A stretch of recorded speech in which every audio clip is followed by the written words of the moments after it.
Good evening. Good evening. Good evening. Hello. Welcome to Hawthorne. I'm Julian Slowick, and tonight it'll be our pleasure to feed you. The curtain rises. Over the next few hours, you will ingest fat, salt, sugar, protein, bacteria, fungi, various plants and animals, and at times entire ecosystems. But I have to beg of you one thing. It's just one. Do not eat.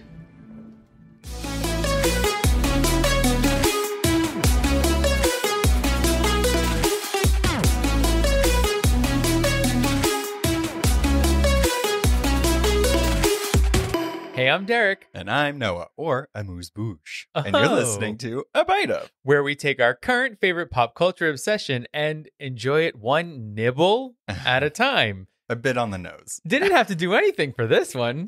A bit on the nose. It's like the one property where our name makes sense. And watch, we're not going to do any food puns. I didn't prepare enough. Glass onion. No. Okay, well, obviously, we're doing the menu. Bonjour. So I'm excited to do this because we're doing this new thing where movies that we're not normally going to cover or maybe miss, we're going to have you guys vote on it. And then Patreon members get it first. Hello, Patreon members, lovely supporters. The patricians have the power. Yeah, and then everybody else gets it all later. So let's see how this goes. We're trying new things. New year, new us. Yeah, 2023, baby. Let's do it. But if this is the first time you're listening to a bonus episode on Patreon, hi, welcome. We've got a few new ones. You guys are amazing. Yeah, thank you. Yeah. You know what's crazy? I just looked at our Patreon thing because we've changed up some of the tiers and everything. It highlights the most popular tier, like ones that people move to or the most, people that are in it. Mm-hmm. Guess which one's our most popular one? 3. $15. What? Yeah. Half of our Patreon members are in the $15 That's one. wild. Everyone's so generous. Thank you so much. I don't know why, but I won't question it. Thank you again. We've been doing this now for over 2 years. Oh my God. And people recently have been saying I listen to your podcast or my husband or whoever from all walks of my life. And I just still can't believe that people listen to us. I know that's so bizarre. It's the whole point of it. But This is technically our first episode of 2023. So cool. Yeah. Yeah. Right. We started in 2020, in the middle of 2020. So we're going on 3 years, actually. Yeah. So, wild ride. Wild ride. And guess what? We're going to be doing all of Twilight this year to commemorate our first property, Midnight Very Sun. beginning. All right. So before we get into it, make sure you're following us on Instagram, Facebook, and Twitter at A Bite of Pod. Also, all the other socials. So you'll find us everywhere. We've already mentioned Patreon. I'm not going to do it again. But if you love the show, leave a review. Say some nice words or just throw some stars at us. We love that. It's great. I love magical twinkly stars. So from here on out, spoilers for The Menu. If you have not watched it and you don't care, keep listening. But if you do care, go watch it. Come back. Let us officially take a bite of The Menu. Now, when I was writing the synopsis for this, the only thing that seemed to fit this movie was Stefan from SNL. What? So please give me your grace as I try to be Bill Hader as Stefan talking about The Menu. When I said new year, new us... I should have worn rings and a skin tight Ed Hardy shirt or something like that. You could have just said you were. They would have never known. That's true. I don't like lying. That's not my jam. All right, let's hear this. I'm excited. Yes. This year's hottest secluded island restaurant is Hawthorne. At the helm is eccentric head chef with mommy issues, Julian Slowick. It has everything. A boat that leaves the dock, snooty food critics, finger-less foods, bone-in, scissor-in chicken thighs, murder barrels. Wait, what? Oh, Murder barrels? Yeah, it's that thing when you're tasked with getting a barrel for dessert from another part of the compound, and in order to do so, you have to murder the maitre d' and then slowly roll it back to the dining room covered in blood, reflecting on what you've just done to survive. You know, murder barrels. It also has finance bros who say things like, "Do you know who we are?" Whoa. Washed up movie actors, and of course, crying sous chefs. If you're looking for an unbeatable menu that will leave you wishing you never came, head to Hawthorne. It's lit. Wow. Okay. Applause. Yeah. Applause. Yeah. That was great. Probably my favorite plot synopsis that you've ever done. This movie is just so Stefan's world. Yeah. Right? Agreed. It's like the upper echelon doing ridiculous things. Perfect. Perfection. The palette is just... Has it been cleansed? Is it ready? Oh, it's so... This is turning weird. Is it serving? All right. So let's officially take a bite of... Did you already say that? Yeah, I did. I sure did, baby. Stefan really rocked my world right now. All right. So after you have finished the course of the menu, when the credits rolled and you were stuffed with this movie, what were your first thoughts? What are your first impressions? How did you feel? First thing was gobsmacked. Wow. I felt like my jaw was on the floor. Really? Yeah, because that last scene, I mean, not to jump to the end. Go ahead. This is a spoiler review. Well, first of all, I love a s'more. I love s'mores. You're alone in that, but I've learned that over time. I get the appeal. And let me tell you something. When I was younger, they used to sell pre-made s'mores. Ew. So like it would come in like a cookie tray, but it was the graham cracker, a piece of chocolate, and then the marshmallow, and you'd pop it in the microwave. They'd come out like boiling lava, but they were delicious. We were obsessed with them. I think that's where my part of the joy, like the chard. Mama. Yes. In Queens, What? in Queens in the middle of the winter, you want me to build a fire? No, you just put it right in the microwave. Queens has a lot of cement. You could easily and safely create a fire. Get a sterno from a serving tray and call it. Yeah. Well, yeah, I mean, but as a kid, it was fun to put them in, and they were delicious. So I think that's where my love of s'mores started. But the fact is that at the end of this movie, when the people are literally turned into s'mores, right? Human s'mores, donning, what do they have? Giant chocolate hats. Loved it. And like Ruth Bader Ginsburg marshmallow collars. I want to know their designer. It was, oh my God. Yeah, I mean, one of those sous chefs. It was Elsa. Oh. Meticulously putting all of those marshmallows We'll on. get to Hong Chau as Elsa, just like superb chef's kiss. Yeah. But at the end, I was like, what just happened? Yeah. They, like at the end, they all just sort of succumb to the experience. Yeah, they didn't try to leave. Nothing. No, at that point in time, they were like, yep, we deserve this. And yep, this is the menu and we love it. And we're so excited we're on it. So just to circle back, your jaw was on the floor because you love s'mores. And I wanted to eat one. Yeah. No, I was gobsmacked at the result of the movie. Okay. I just wanted to be sure that's like I connected those dots. I was like, wait a second. You know what it also reminded me of? That final scene of in Drop Dead Gorgeous when Denise Richards is riding the swan and it goes up in flames. The swan ate my baby. I R.I.P. Christy Alley, but I love that movie. Oh yeah, that movie. Something you guys need to know about Derek and I is that's probably our favorite comedy of all time. It's now look, listen, it's incredibly problematic. Extremely. Looking back at it now, it came out in '99. Yeah. So it is not sensitive to anything. I want to put that out there. Don't watch that movie and be like, wow, I can't believe they like this. Right. We know. We're fully aware of the problematic themes.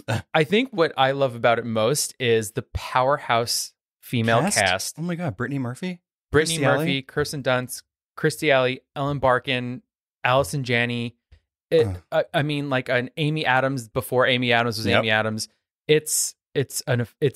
The cast is stellar. This has now turned into an episode on Drop Dead Gorgeous. Yeah, forget it. Forget the menu. But, coffee and bars to get back to the menu. Oh, yeah. I liked it. I thought it wasn't trying to do anything way out there. It kind of did in some elements, but it's very surface level to me. And I feel like that was fine. the satire from it, I felt like if they went too thrillery or horror-y, it would have teetered it a little too much. Like it would have been too much in your face. I liked the simplicity. Much of like this his movie. menu. Right. Yeah. I like that it's eat the rich. That's what it Totally. is. And losing your passion and taking it out on the people that took your passion from that. It's very extreme, but I liked it. I thought it was a good movie, and we don't really get simple movies where you don't need to think too much about it. Yeah. And I think it was also a mix of genres, which I found interesting. And it didn't, like you're saying, it didn't go too deep into any of them, right? It's social commentary, it's thriller, it's a little horror. It's a dark black comedy. Yeah. Thriller. Dark, deep Yeah. dark. Yeah. I really enjoyed the cast. To get more into it. Okay, one, I won't stay too much on this person. Ray Fiennes. There's an L in your name. I always forever thought it was Ralph, but it's fine. Rafe. It's Rafe Fiennes. He's Rafe. There's no F. He's Voldemort. Right, yeah, whatever. Okay. He was so good in this movie as Slowick. He was able to have this menacing presence, but also seem like a commanding chef of his kitchen. But then the moments that were a little tender, like when he was making the cheeseburger, he was great without saying much. His facial expressions were really cool in this movie. I think the thing about this character and looking at it from a perspective of an actor is that the actor, when we meet the character, he's already past his breaking point. Right. So He's been planning. He's been cooking this thing. He's cooking it. It's let it simmer and marinate. He has this thing on lock. He is ready for the double bubble toil and trouble, baby. It's in a Dutch oven. Oh. What? You know, like what a Dutch oven is? The slang term for Dutch oven? No. Is Why when would I? You fart under the covers and then you trap someone under them. That's what he did. He farted. Yeah, he farted in that room. He sealed that restaurant. He sure did. Yeah. Couldn't hear nothing from the outside. Why would that be what I was saying? No, I thought it was a funny take on it. But I think fart that jokes. I love a fart joke. His as the role, right? He had to already be in that place to plan all this stuff. And I think that takes work to do it in a way where it's not something like he's a slasher murderer, right? It was It was a quiet, calm, persistent plan.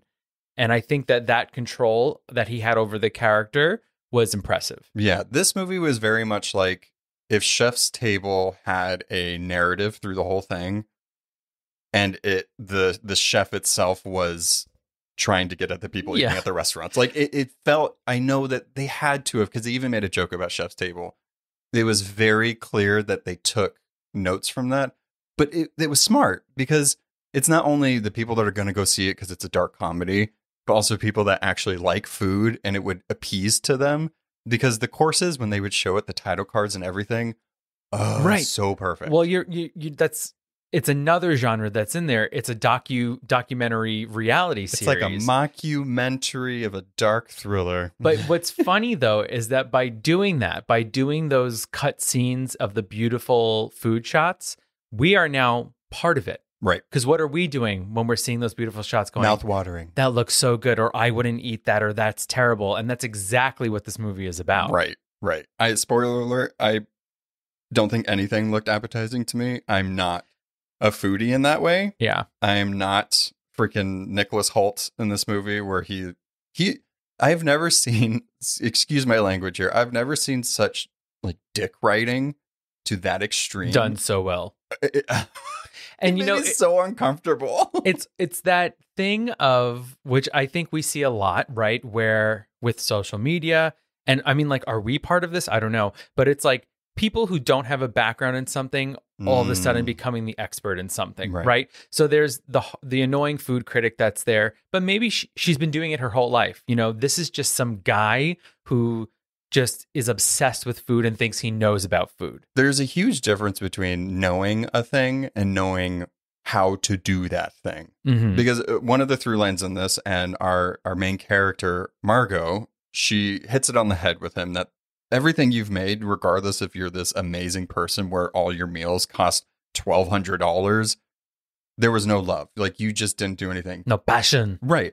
And Tyler, Nicholas Hoult, his character, he knows the techniques, he knows the names of them, but when he's put to shame and humiliated and disgraced in such a perfect way for somebody like that, he couldn't do shit. Mm-hmm. It's exactly. One thing to he didn't know have the about skill. it. Yeah. And I thought that was so good. His kind of purpose of being there and what they did to him, I feel like is probably my favorite because it was just so degrading in such a delicious way for this type of movie. Ugh, There's so good. I always have to bring it back to Drag Race, right? Yeah. So it's very similar to that where people sit at home, don't do drag in any form. They watch the show and they critique and they rip apart and they attack. And drag queens have stood there and said, "You've never done drag a day in your life. How dare you come to me and rip up what I'm doing when you've never experienced it?" And I think it's that same thing. You know, mine is the real world version of what you're talking about. I do have to say, in that Nicholas Hoult scene, the tension in that scene was so high because I didn't know what was going to happen. I didn't know if he was going to slam his face into the grill. I didn't know if he was going to chop his hand off. So it was a quiet ending to that scene. They did such a good job with adding those thriller elements and you not knowing where it's going to go. It was perfect. So as the courses go through the menu, they get increasingly more disturbing and the story unfolds a little bit more. And it really comes to a halt whenever one of his chefs or sous chefs or cooks, whatever, kills himself for part of the meal. Obviously we knew something was going to happen, but it was like, is Slowick going to stab him? What's going to happen? Are they going to cook his body and that's what they're going to eat? Because that's where our minds Not going. Another cannibal film. No. I can't take it. I've read so many cannibal things and too much. I'm kind of done with it's eating. It's the people. hot trend right now, cannibalism. But for him to kill himself and then it set the stage and the feeling that it was rank with just despair and everything in that room. That was part of the meal. That was part of that was so cool. The whole experience is part of the menu. They did a good job with having that atmospheric, claustrophobic, kind of sterile, but also intimate setting. They designed this restaurant really well. I know it's probably based on an actual real restaurant because there are some chefs that have this type of thing where it's on an island and it's exclusive. But that was so cool. It was very dry, but sleek German design. Yeah, Scandinavian. Yeah. It was so good. It just added to the whole feel of it. And it's funny, the way that this was set up, I feel like this could almost be a play, right? We have our 5 main tables. Oh, good point. And then we have the kitchen. Yeah. And so it would be so easy to turn the lights off on the tables because things really did happen in segments and very much in their own bubbles. The conversations of very much of the time were only happening with the people sat at one table. Because even in the part where he lets the men run to try to escape, which I thought was amazing, by the way. And then when Margot goes to his house, those were really the only scenes where we're outside of the restaurant. This entire time it takes place in it. And it makes you feel that. It makes you feel it's purposeful, but you do kind of feel trapped almost. Absolutely. Like them. That was so cool. And I think that you feel trapped as soon as you get onto the island. The moment that you interact with Elsa, the head of the house. We have to talk about them. Yeah. Yeah, she this role played by Hong Chau is just so stellar. It's this thing. Okay, there's almost something to be said about occultism as well, following a leader, and she is like the second in command almost. Or she likes to think. Dun dun dun. Who's he willing to sacrifice? Everybody. And as they're checking in, she knows people. She knows exactly who's supposed to be there. Margot is the one that isn't supposed to be there. And we're kind of, what does that mean? How are we dealing with it? As soon as there's a few things that happen in the beginning of the movie where I'm like, ooh, I'm interested. Because I wasn't sure how far this movie was going to go and what the exact point was. But as soon as she saw somebody she recognized that was going to get on the boat, I'm like, oh, that's interesting. But as soon as Elsa acted so weirdly robotic and just weird when she found out that it wasn't the person that was supposed to be there, I was like, oh, this is weird. And she says to her, you're not supposed to be here. Yeah. Well, I'm paying. Right. Or he paid, but What was it, like $1,200 a plate or something like that? Never in my life would I ever. No. I get feel weird if something's like $60 a plate. I'm like, this is a lot. Like this, it's good, right? And it's that thing, right? When for the upper echelon of society, when money means nothing, right, and they take these amazing experiences for granted. There's the one couple there, the older couple, that have been there numerous amounts of times, and yet they never truly enjoyed it. Yeah. The I thought the cast itself was interesting. Mm-hmm. I liked that they had a bunch of different people in there. You had just the money people that went there all the time. You had the movie star and their assistant. You had the tech bros. You had the food critic, and then her lackey, a guy that agrees with every single freaking thing that she says, which is just a moocher. And then you have Nicholas Hoult. I believe that's everybody. Yeah. But I liked that kind of those archetypes, those types of characters in there, because that's who you would expect. Mm-hmm. This is a perfect way to put all of these types of people in this room and then figure out how they all connect, which the tortilla reveal, perfect. That was so cool. And I'm like, oh, that's when you start connecting everything, like who is connected to what. It's just good. I thought this movie was so smart. I don't think it's the best thing I've ever seen with the eat the rich type thing or a revenge thing, but I thought it was so entertaining that I'd watch it again. And I do like sort of the justice of everyone that you feel like should get their comeuppance does get their comeuppance. That's a funny word. where Margot, who I kind of feel represents the every person, we're with her, right? And we're seeing it, and it's that funny thing, right? Of all the meals that she's had, she's like, these are either not filling or they're ridiculous or whatever. Like too much. You know what? I actually want a cheeseburger with fries. Yeah. Can we talk about the breadless bread course? Because for movie purposes and story narrative, great. I would have been Margot. That's ridiculous. Yeah. You know, and then you have Tyler just loving every single thing and thinking way too much into it. I do feel like his little speech about chefs or cooks being, playing with life and death and everything like that. I thought that was cool because there is some truth to that. But dude, just like he's saying, fuck you. He's not giving you food. He's giving you dipping sauces. Like, just calm down. And like the tiniest little droplets of these sauces, and they're like all going into them. Yeah, I would have been furious as well. I mean, I'm the one that attacks the bread rolls as soon as they're put down on the table. There needs to be bread. Noah and I go and like there's a Mexican restaurant nearby and they give you chips and salsa. We're like, can we have a second bowl of chips, please? Can you just bring the second one now? Because we're going to finish this. Leave the little salty crumblies in the bottom of this one. Don't take those. As you can see, we have a very fancy palate. Yeah, Noah and I. We are foodies, but we're foodies in the sense of we just love food. Yeah. So like, I don't think I would ever...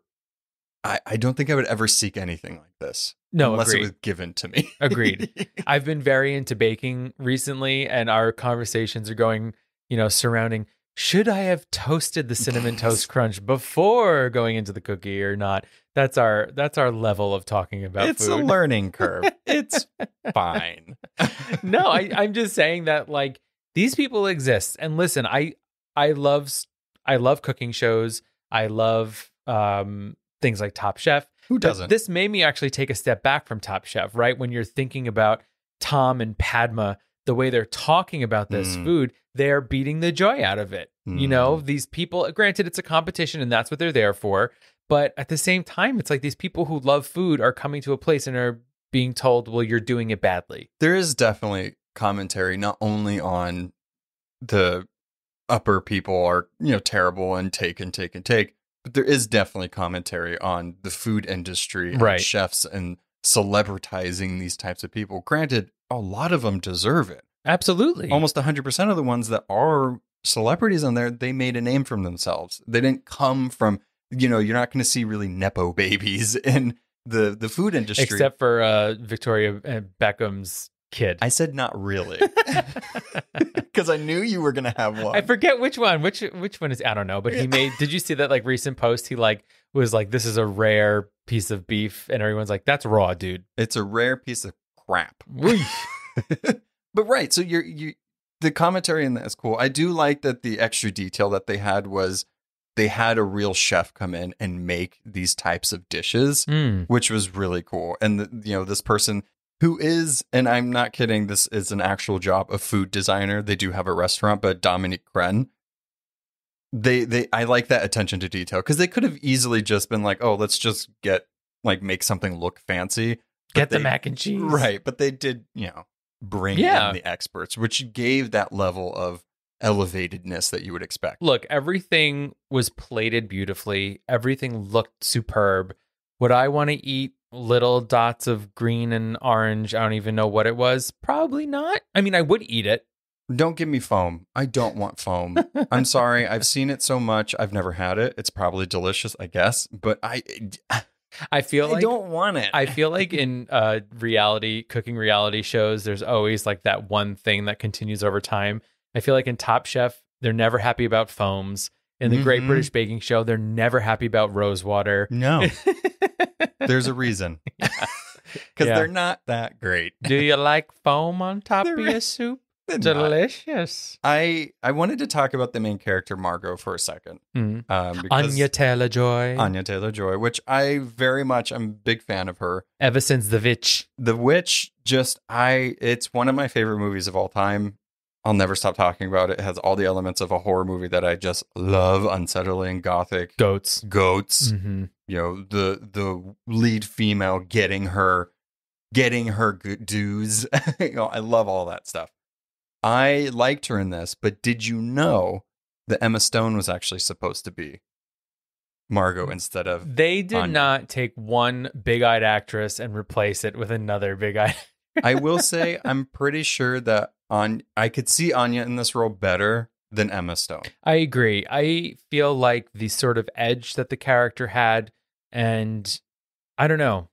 Yeah, I mean, I love Emma Stone, but I don't know if she could have carried the role. It would have been a different character, let's say. All I can see is just the scene, and I believe it's an Easy A, where she has the pasta and she's just like, yum, and her eyes go to the back of her head. If she would have done that in this movie, then 100% I'm on board. I got a flick of sunshine. I ain't got a love and I thought that was interesting. I'm like, oh, so she was supposed to be in this role, and I feel like that almost would have given a different feel because they both excellent actors. Yeah, no, totally. But I do feel like they play serious or like very differently.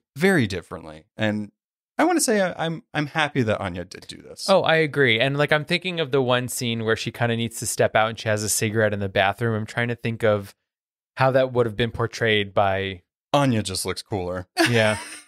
In that scene. And that's when she sees the guy walking across the field with the wings. Oh my God. Okay. Can I just say, so as far as horror and thriller stuff goes, they didn't go far. And I was hoping they almost would have on some things. The drowning of the guy. Yeah. So I thought that was dumb.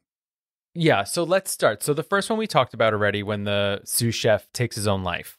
Mm-hmm. The next one is this weird drowning angel thing. Yeah. I didn't, I thought he went over the edge. I thought it was an infinity pool situation. Yeah. I didn't know how they did that. Not meaning for the movie, like I don't understand the his mechanics. Hands were tied. I don't know. They just lowered him into the water. I thought that was kind of like, I was like, okay, this is taken. Like, I get it. He's gonna die. Yeah. I thought that was a little cheap almost. And that was the one. So actually, that was the third one. I stand corrected. But that was a murder of a character that we really never met. Yeah. So it didn't mean much to us other than watching someone die. And it would have, and I'm not asking for more violence, but it would have been more shocking if it was in a more violent way, because the chef that killed himself was more shocking because of the act of what he did. Right. This one it was far away. It was like, okay, right, hurry up and lower him. Like, and people didn't really act like as, as they should have, I guess. So I think that by that point in time, they were traumatized because the adulterer's finger got cut off already. That was good. The other guy shot himself in front of them. Then the guy drowns. Then Margot has to kill tortillas. Oh, the tortillas. But that wasn't violent necessarily. And then Margot has to kill Elsa. That was a cool scene. Mm-hmm. Not for obviously stabbing in the neck, but it almost needed that kind of action-y thing to happen. How long could they just sit in a room? Yeah. I mean, that was most of the movie. I will say that was a weird subplot for this movie, that Elsa was getting jealous of her. I thought it was a little odd because you would think that somebody that is, well, When you I guess- idolize someone. I guess if she is that devout, she would get jealous very easily. But I was almost like, oh my God, this girl, like, get off of her. Like, do your job, Elsa. You're failing. You know what power I want to have that both Elsa and the chef had, Slowick had? Leaning over and whispering things into people's ears that will just ruin them forever. I was actually sad that Elsa died because I wanted more scenes with her just ripping these tech bros to shreds. I love how she hyper focused on them. Her and I guess Margot as well. But it was really the tech guys that she was just like, sit down. When they asked for bread and she said no, I was like, I love her. She's amazing. Well, you know what? They were the ones specifically who were trying to ruin him. Yeah. Right? So they had her attention most. So good. The little twist that they had with the Coast Guard guy also being part of it, I thought that was a fun little twist. But his gun was a lighter. So what would have happened? The craziest thing I was thinking this whole movie is that nobody's really trying to overthrow any of them. And they say it in the movie. They say it. You could have done something, but none of you did. Except for Margot. She's the only one that tried to do something. And I mean, you guys suck. She did. She killed Elsa, and then I don't know if she outsmarted him, but she figured out the way to escape. She's like, I got your puzzle. Figured it out. She said, I'm full. I need a to-go box. Yeah. How about that? He's like, you know what? You made me make something that was, you saw that picture in that room. You figured it out. He did double patty. Double patty. Double patty, baby. That burger did look delicious. The Yeah. fries did not, but Not cooked enough. no, they were from a bag. They were 100% from a bag. He did not crinkle cut those. Oh, heck no. I did not see the fancy little julienne thing. Potato cutter. Peeler. I don't know. See, I'm not a foodie. I'm not fancy enough. All right. So to wrap it up a little bit, Mark Mylod, great director. Succession, if you've ever seen that show, it has a good way of really focusing on moments to make high tension with very easy effort. He's very keen on that type of thing. I think he did a great job with this. They really knocked it out of the park with what they were trying to do, but without making it fancy, like the dishes that they were serving. Right. It's kind of low stakes almost. It's just fun to watch. Yeah, the set was not that it was bare bones. The set was simple. The costuming was simple. The performances were great. And the story is really where it comes alive. And the food was the best. I wonder how much budget they had for this. Most of the budget probably went to the actors. I mean, it was a stellar cast. I mean, I do want to also mention, just legendary Judith Light. I mean, I know her growing up, as silly as this sounds, from Who's the Boss? Right. With Tony Danza. But I mean, she is just an award-winning actor, stage, screen, everything. And you can see even here, I mean, the woman had to stay in a state of shock with just a constant tears ready to well. You know what I mean? Spraying her constantly. But that's the thing, is that she's so good, is that she did that herself. Yeah. I mean, it's just talent. I mean, the cast itself is just a really stellar cast. I think for me, what I normally like in something like this, I feel like I almost wish the dishes this meal would have been perfect for me if it went a little further on some of the shocking moments. But I get almost why they didn't do that. They didn't want to really take away from that. And also it was a comedy as much as it is thriller. So I would say if I'm going to rate this, I'll rate it. I give it a 3.5. Almost 4. It's like 3.75. Yeah, I think I agree with that. I mean, I'm not going to say it's my favorite movie ever, but I really did like the story it told and how it told it. Yeah. I think it was a really interesting mix of genres, things that you would never think that would come together. It breathed in the right places. It amped it up in the right places, but still not the best movie in the world. So yeah, I think your 3.75 is really fair. I might edge more towards 4. Personally, I might do a 3.95. 3. So let's just say 4. 4 average. Let's Yeah. not get into math because we're not mathematicians. Yes, I was like, how do decimals work again? I don't know. But I did really enjoy it. And it's funny for me, a movie with sort of a good amount of violence in it. I still enjoyed it. And I also loved that it was only like an hour and 40 minutes long. Exactly. It wasn't 2.5 hours. It wasn't perfect. This like long drawn out thing. They got there, mayhem started, there was a payoff, we're good to go. Yeah, I'm loving this trend of this amazing woman at the end of the movies just looking at all of the bullshit burn while they sip their tea, while they sit nicely on a beach, or while they eat their burger. Yeah, Like, I mean, it does have that sort of Knives Out glass onion sort of feel to it, the movie, right? It's like the rich get what's coming to them, and there's the one person, granted in this one she wasn't wronged, but they get to watch them burn. she was 100% wrong because Tyler took her there, true. Yes, knowing that people were going to die. Right. So I'm all for her gouging his eyes out like she tried to do. Fuck that guy. Yeah.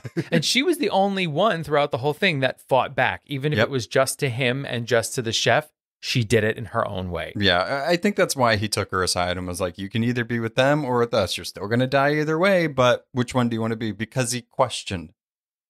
She questioned him. I said he questioned her.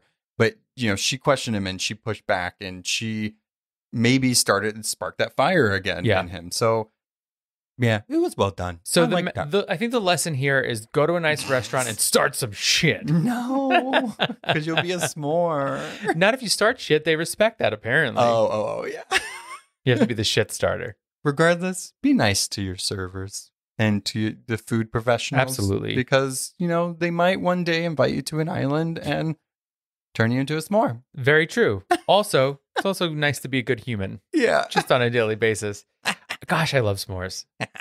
I love s'mores. Girl Scout cookies have a s'more now. So good. Anything that's s'more flavored, I'm always there for. Oh my God. Maybe it's the graham cracker. I love a graham cracker. All right. Well, apparently we need to go get some s'mores. I'm just going to munch on some graham cracker, but you can have chocolate and marshmallows with it. So, all right. Toodaloo. Bye. Thanks for listening to A Bite of. Artwork and editing by our own Noah. Be sure to follow us on Instagram and Twitter at A Bite of Pod, and on Facebook at A Bite of. If you have any questions, recommendations, or just want to say hi, you can contact us on abiteofpod.com. Please be sure to subscribe, rate, and review to spread the word. See you next time on A Bite of. Bye.